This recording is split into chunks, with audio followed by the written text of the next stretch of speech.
Hey welcome to the first series of personal development. इस series में हम road to character book को समझेंगे जो डेविड ब्रूक्स के द्वारा लिखा हुआ है। हमारी एजुकेशन सिस्टम और सोसाइटी बचपन से ही हमको सिखाती आई है कि अगर लाइफ में कुछ करना है तो आपको पढ़ना पड़ेगा। तो हम भी गधों की तरह पढ़ने लग जाते हैं। प्राइमरी सेकेंडरी एजुकेशन खत्म करने के बाद कंपीट करने लगते हैं कि कैसे एक अच्छे कॉलेज हमें मिल जाए। जब कोई अच्छे कॉलेज में पहुंच जाते हैं तो देखते हैं वहाँ पे सबकी कैपेबिलिटीज़ ऑलमोस्ट समान है। तो हम क्या करते हैं, हम अपनी रिज्यूमे स्ट्रॉन्ग करने में लग जाते हैं। Online courses, offline courses, internships वगैरह वगैरह ना। इन सब के बीच में, इन सब के चलते हमारे रिज्यूमे तो स्ट्रॉन्ग हो जाती है और कहीं ना कहीं हमें एक अच्छी कंपनी में जॉब मिलने की चांसेस बढ़ जाती है। पर क्या हम सेटिस्फाई हो पाते हैं?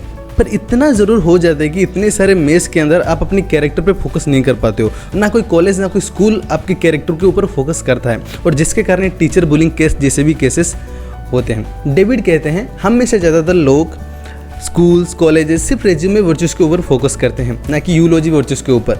रेज्यूमे वर्चूज़ के ऊपर तो मैंने ऑलरेडी बात कर चुका है ना। What is eulogy virtue?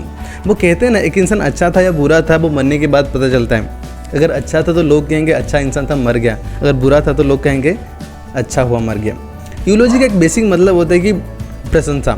आगे मैं आपको बहुत सारे एग्जांपल दूंगा ताकि आपको समझ में आ जाए कि ऑथर यहाँ पे क्या कहने की कोशिश कर रहे हैं। अब किसी भी मैगजीन उठा लो, कोई भी एक सेल्फ हेल्प बुक उठा लो, हर जगह पे बस आपको यही देखने मिलेगी कि कैसे आप अपनी करियर में सक्सेस पा सकते हो, कैसे अपनी करियर में सक्सेस अचीव कर सकते हो, ना कि कैसे हम एक बेहतरीन कैरेक्टर, बेहतरीन चरित्र बिल्ड कर पाएँ। लोनली मैन ऑफ फेथ नाम की एक बुक से डेविड इंस्पायर्ड हुए थे इसके ऊपर लिखने के लिए, इसके ऊपर सोचने के लिए। इस किताब में रॉबी जोसेफ ने इंसानों की दो भाग के ऊपर वर्णना की थी। वन है एडम 1, टू है एडम 2।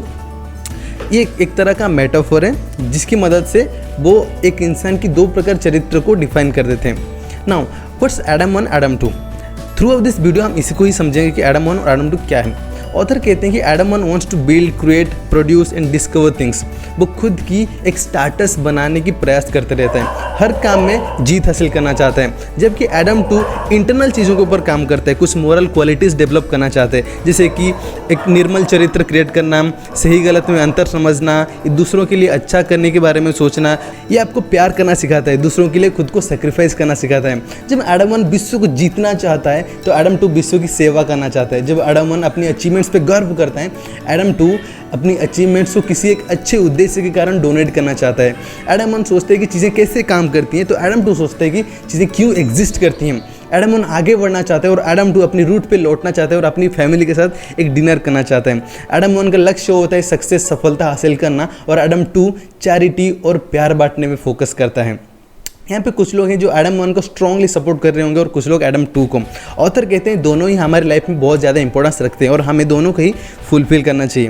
ये दोनों डिफरेंट लॉजिक के ऊपर काम करते हैं। Adam 1 kind of economical logic के ऊपर काम करता है, यानी कुछ इनपुट देने से आपको आउटपुट मिलेगा, मेहनत करने से आपको सफलता, रिवॉर्ड, इनाम मिलता है, प्रैक्टिस मेक्स परफेक्ट, अपने काम को बड़ा करना, सेल्फ इंटरेस्ट परस्यू करना, वर्ल्ड को इंप्रेस करना वगैरह वगैरह।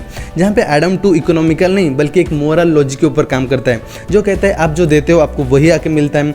अंदर मजबूत होने के लिए आपको आत्मसमर्पण करना पड़ता है। सक्सेस फेलियर दिखाता है जो कि एक गर्व की बात है, और फेलियर सक्सेस देता है जो विनम्रता और शिक्षा होती है। खुद को फुलफिल करने के लिए पहले खुद को खाली करना पड़ता है और खुद को पाने के लिए पहले खुद को खोना पड़ता है। ऑथर कहते हैं आज की समाज हमें एक स्किल पे बेहतर होना सिखाती है, पर विनम्रता, सहानुभूति, ईमानदारी, खुद के अंदर झांकना, ये सब कभी नहीं सिखाता, जो एक कैरेक्टर बिल्ड करने में बहुत ज़्यादा नेसेसरी होता है। अगर आप एडम 1 हो तो आपके लिए सब कुछ गेम की तरह बन जाती है। एक लेवल के बाद दूसरा लेवल आप चढ़ते ही जाते हो। कभी कभी टॉप लेवल आता है तो कभी कोई आसान लेवल आ जाते हैं, पर हर लेवल के बाद आपको थोड़ी सी खुशी ज़रूर मिलती है, पर तुरंत उसके बाद आपको फिर से वही स्ट्रगल का सामना करना पड़ता है। आखिर में आप बस अपनी प्रोफेशनल स्किल्स को बिल्ड करने में लग जाते हो, पर अपनी ज़िंदगी की सही मतलब समझ नहीं पाते। बरसों निकल जाते हैं, आपके अंदर की एक गहरा हिस्सा अनएक्सप्लोर्ड और अनस्ट्रक्चर्ड रह जाते हैं। अब वही काम करने लग जाते हो जो सोसाइटी चाहती है कि आप वो चीज़ करो, या फिर दुनिया समझती है आपके लिए सही है। आप बेवकूफ़ी की तरह लोगों को जज करने लग जाते हो bye there abilities, not bye there worth. आपके पास कोई स्ट्रेटेजी नहीं होता इनर लाइफ बिल्ड करने का, जिसके कारण आपकी इनर लाइफ ही नहीं एक्सटर्नल लाइफ भी टूट के बिखर जाती है। ऑथर कहते हैं कि एडम 2 पे फोकस करे बिना आप कभी भी सेल्फ सेटिस्फाइड मीडियोक्रिटी में फंस सकते हो ना। सेल्फ सेटिस्फाइड मीडियोक्रिटी क्या होता है? जब लोग कुछ बड़ा करने के बारे में सोचते हैं, उसके ऊपर काम करते हैं, जब उनको पता चलता है कि अब लोग उन्हें पसंद करने लगे हैं, उनको थोड़ा बहुत रिजल्ट मिलने लगा है, उनको लोग अप्रिशिएट करने लगे हैं, तो उनको लगता है कि उन्होंने काफ़ी ज़्यादा काम कर लिया है ऑलरेडी। सो उस सुपीरियरिटी फील के कारण वो थोड़ा नीचे रह जाते जितना वो शुरू में अचीव करने के बारे में सोचते थे। वो जो हैं और जो बनना चाहते थे उन दोनों के बीच में एक छोटा सा गैप बन के रह जाता है, जिसे हम विनम्रता कहते हैं, यानी ह्यूमिलिटी। डेविड कहते हैं crook timber is a tradition जो विनम्रता के साथ खुद की सीमाओं की एहसास कराता है, खुद की कमजोरियों से लड़ने के लिए शक्ति देता है। जो खुद की कमजोरियों के साथ लड़ पाते हैं वो खुशी से भी ज़्यादा कुछ अचीव कर पाते हैं, वो अपनी अंदर नए वर्च्यूज डेवलप कर पाते हैं। पर ऑथर ये भी कहते हैं सिर्फ किताब पढ़ के एडम टू डेवलप नहीं की जा सकता। Example is the best teacher, यानी मोरल इंप्रूवमेंट तब होता है जब आप उन लोगों के साथ होते हो जिन्हें आप एडमायर करते हो, जिन्हें आप प्यार करते हो। क्योंकि जब किसी की स्वभाव हमें अच्छा लगता है, हम जाने या अनजाने में उनकी स्वभाव को कॉपी करने लग जाते हैं। एक हर्ट को कभी क्लासरूम में नोट्स लेकर ट्रेन नहीं किया जा सकता, ये पूरी जीवन की मेहनत और अंदर तक लगी चोटों को भरने से आती है। इसको आप किसी को सिखा नहीं पाएंगे, ना ही किसी को ईमेल या ट्वीट किया जा सकता है। ये तब संभव हो पाएगा जब आपका दिल अंदर से इस सवाल की जवाब ढूंढने लग जाए, उससे पहले कभी नहीं होगा। जो ये कर लेते हैं वो फ्रस्ट्रेशन को खा जाते हैं और एक कैरिंग की मिसाल कायम कर देते हैं। वो काम होते हैं, सेटल्ड होते हैं, डाउन टू अर्थ होते हैं, अपने अंदर से एक मोरल जॉय रेडिएट करते हैं। वो नरमी से जवाब देते हैं जब उन्हें कठोरता से सवाल किया जाए, वो चुप रहते हैं जब उन्हें अब्यूज़ या दुर्व्यवहार किया जाए, वो संयम रखते हैं जब कोई उन्हें उकसाने की कोशिश करे। वो खुद के ऊपर बात नहीं करते, वो बस यही सोचते हैं कि मुझे क्या करना चाहिए और वो कर जाते हैं। मोस्ट इम्पोर्टेंटली जब वो साथ होते हैं आपको बहुत ज़्यादा फनियर और स्मार्टर फील कराते हैं। The line separating good and evil passes not through the states, not between any classes, not between any political parties either, but right through every human heart। ये वही लोग हैं जो एक स्ट्रॉन्ग इनो character build कर लेते हैं और अपनी ज़िंदगी में संतुलन बनाने के बाद एडम 1, एडम 2 के सामने अपना हथियार डाल चुका होता है। ख़त्म नहीं हुआ, आगे और भी बहुत सारी इंपॉर्टेंट चीज़ें हमें डिस्कस करने वाले हैं।